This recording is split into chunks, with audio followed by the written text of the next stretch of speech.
হচ্ছে না। ওকে, সালাম আলাইকুম, সবাই কেমন আছেন? আমরা আজকে আলোচনা করব এসিএফএল নিয়ে। আচ্ছা, এসিএফএল কি? এসিএফএল হচ্ছে আমান কটন ফার্বিশ, আমি জানি না আসলে এটা কি। বাট আমাদের সবার আগে যে জিনিসটা নিয়ে একটু আলোচনা করব, আমি যদি এটাকে অনেক বেশি যে প্রেফার করি তা না, অর্থাৎ এই স্টক নাওয়ের এই জিনিসটা আমি অনেক বেশি প্রেফার করি না। P ratio, EPS, NAV, total share হচ্ছে 10 কোটি, লাস্ট ইয়ার এন্ড হচ্ছে জুন 30-তে, এবং এবারে আমাদের ক্যাশ ডিভিডেন্ড দিছে মোটামুটি 10%। লাস্ট রেকর্ড ডেট ছিল এইটা। সো আমাদের মোটামুটি সবগুলো জিনিস পজিটিভ এখন পর্যন্ত এইটার, ঠিক আছে, এইটার আমাদের সবই পজিটিভ। এরপর আসবো এই জায়গায়, এই জায়গাটা নিয়ে আমরা একটু কথাবার্তা বলবো, অনেক বেশি না, জাস্ট কথা বলার জন্য বলবো। সেটা হচ্ছে এটা খুবই বড় একটা ফ্যাক্টর, এটাও খুব বড় একটা ফ্যাক্টর, দুইটাই ফ্যাক্টরে আমাদের সুন্দর প্লাস ইকুয়ালস টু প্লাস। ওকে, তার মানে এটা আমাদের এ প্লাস একটা এখন পর্যন্ত স্টক। এরপরে যেটা দেখার বিষয় সেটা হচ্ছে আমাদের এটা ফান্ডামেন্টাল বলতে টাকা পয়সার ব্যাপার স্যাপার, সে কী ধরনের কী করে, বাড়ি শেয়ার না কম বাড়ি শেয়ার, এটা একটু দেখতে হয়। টেক্সটাইল সেক্টর এই ক্যাটাগরিতে আছে 101, মার্কেট ক্যাপ আছে অনেক অনেক অনেক, অথরাইজ ক্যাপাসিটি এতটুকু। এই দুটো হচ্ছে আমাদের লোন 151, মোটামুটি সব মিলিয়ে ভালো, খারাপ না। আমি খারাপ বলবো না এখন পর্যন্ত, অনেক খারাপ সেটা বলবো না, অনেক ভালো সেটা বলা পসিবল না, কারণ প্রত্যেকটা কোম্পানির কম বেশি আসলে লোন থাকে, ওটার উপরে ডিপেন্ড করে। আমার এসিএফএল মানে এসিএফএল গুড, ঠিক আছে, গুড। আচ্ছা, এবার আসবো আমরা ফান্ডামেন্টাল, সরি টেকনিক্যাল। টেকনিক্যালে আমরা কি দেখতে পাচ্ছি? টেকনিক্যালে আমাদের মার্কেট ওপর থেকে যখন পড়া স্টার্ট করলো, ভাঙো পড়ছে তো অনেক উপর থেকে, এটা আমাদের high, I mean price is there, এটা আমাদের প্রাইস 80 এর ঘর, লাস্ট প্রাইস ড্রপড 17 টাকা 16 পয়সা বা 60 পয়সা, সরি। এখন প্রাইস যখন দেখেন এখানে আমাদের একটা ডিভিশন আছে, এটা একটা ডিভিশন মান্থলি, এটা একটা ডিভিশন মান্থলি। সো প্রাইস এটাকেও ভাঙার চেষ্টা করছে আলটিমেটলি, অর্থাৎ মান্থলি এর লাস্ট প্রাইসকেও সে ভাঙার চেষ্টা করে ফেলছে।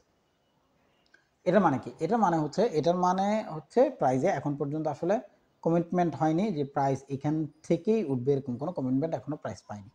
পেলে এই ধরনের আসলে মুভমেন্ট আশা করতাম না বা দেখতাম না। এখন ফ্যাক্টর হচ্ছে আমাদেরকে একটা জিনিসের দিকে একটু তাকাতে হবে, সেটা কি? সেটা হচ্ছে এইটা,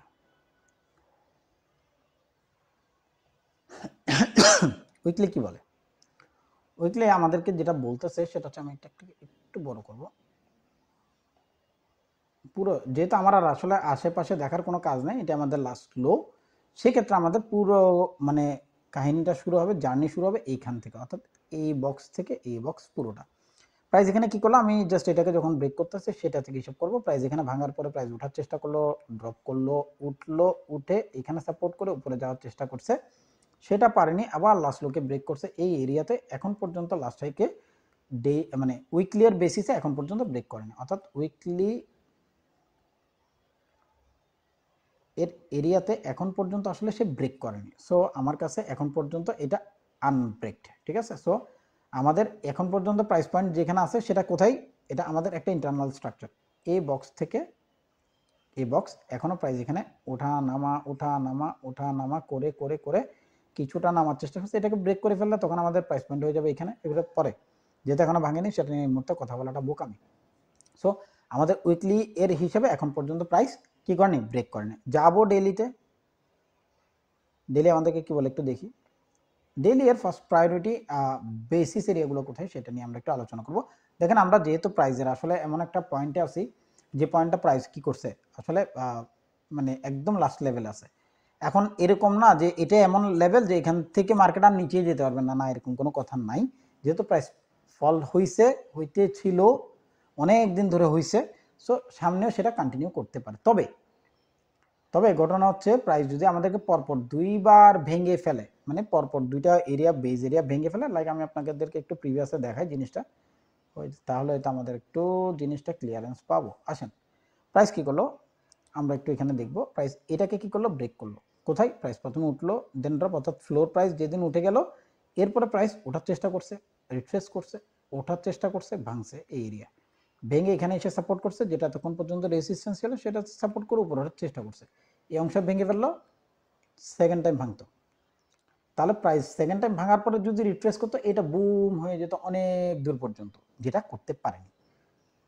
মার্কেটে অনাস্থা আসছে, প্রাইস যখন এটার নিচে ট্রেড করা স্টার্ট করলো, এই প্রাইসের নিচে ট্রেড করা স্টার্ট করলো, প্রাইস পুপ পুপ পুপ পুপ পুপ পুপ পুপ পুপ করতে করতে করতে করতে যেখান থেকে উঠছিল, যে প্রাইসটার থেকে উঠছিল সেই প্রাইসে এসে ট্রেড করার আবার চেষ্টা করছে।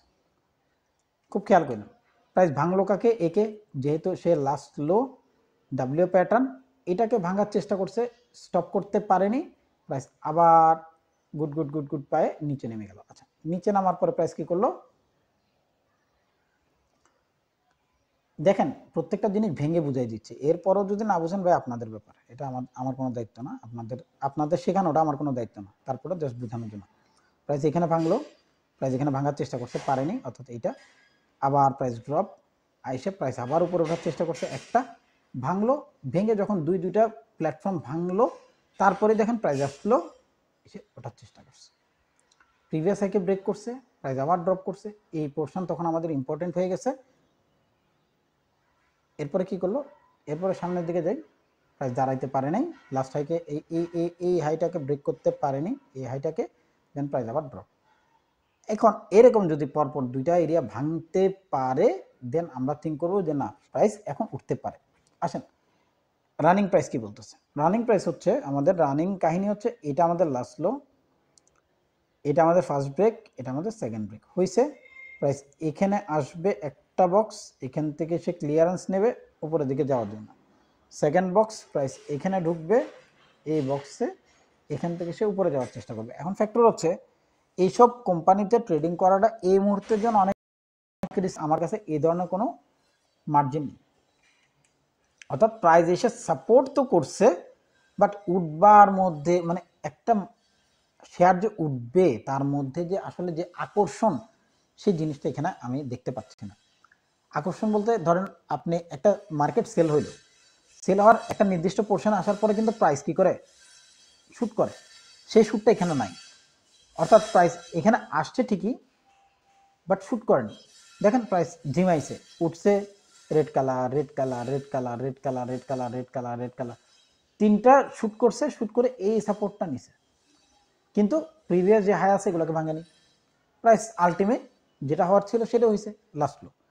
এখন ফ্যাক্টর হচ্ছে প্রাইস যদি এইটাকেও টেস্ট করার পরে আপ করতো, একটা সিঙ্গেল ক্যান্ডেল এই ধরনের হইতো শুট আপ, তাহলে আমরা থিঙ্ক করতাম যে পরের দিন হয়তো একটা শুট আপ করবে। উদাহরণ কোনো ইন্টেনশনই তার মধ্যে নেই। সো আমি যেহেতু আসলে ইন্টেনশন পাচ্ছি না বাই সাইড, আমি বলবো একটু ওয়েট করার জন্য, প্রাইস অ্যাটলিস্ট যেন এখানে আসে, এই বক্সটার মধ্যে আসে, নিতে পারেন বাট অবশ্যই এসএল ইউজ করবেন 100%। 15 টাকার নিচে প্রাইস ট্রেড করবে ভাই বের হয়ে যান, থাকার কোনো কাজই নেই ভাই। পরে আমার গেলে নিতে পারবেন না যে ভাই বলছে দেখে নিছে না, এরকম কোনো কাহিনী নাই ভাই। আমি বলতেছি ভাই এটা যদি 15 টাকার নিচে ট্রেড করে 16 টাকায় ঢুকবে, ট্রেড করবেন ভাই, সেল যদি এসএল মানে এসএল হিট করে ভাই স্টপ হয়ে যান, মার্কেট চেঞ্জ করবে ডাব্লিউ প্যাটার্ন, রিট্রেস করবে, বুম বাই করেন, নো প্রবলেম। বাট এই মুহূর্ত পর্যন্ত এটাতে আমি বাইয়ের জন্য অ্যাটলিস্ট ইন্টারেস্টেড না। অ্যাটলিস্ট 15 টাকা 17 টাকার 16 টাকার লেভেলে আসবে, 16 টাকার নিচে আসবে, তারপরে হয়তো আমি যদি ট্রেডিং করি, অর্থাৎ আমাকে অ্যাটলিস্ট প্রাইসটা এটার নিচে, সরি আমি এখানেই দেখাই, এই যে প্রাইসটা এটা হচ্ছে 16 টাকা 21 পয়সার নিচে প্রাইস ট্রেড করবে, তারপরে আমি ট্রেডের জন্য আসলে যাব, অর্থাৎ আমি ইন্টেনশনালি এটাকে বাই করার জন্য তখন থিঙ্ক করবো। এর আগ পর্যন্ত আমার মনে হয় না এর অনেক বেশি চেঞ্জ করার কোনো পসিবিলিটিস রাখে। তো বাকিটা আপনাদের ইচ্ছা, আপনারা যেটা করতে চান সেটা আপনাদের নিজের ব্যাপার, আমি পার্সোনালি করবো না। Thank you.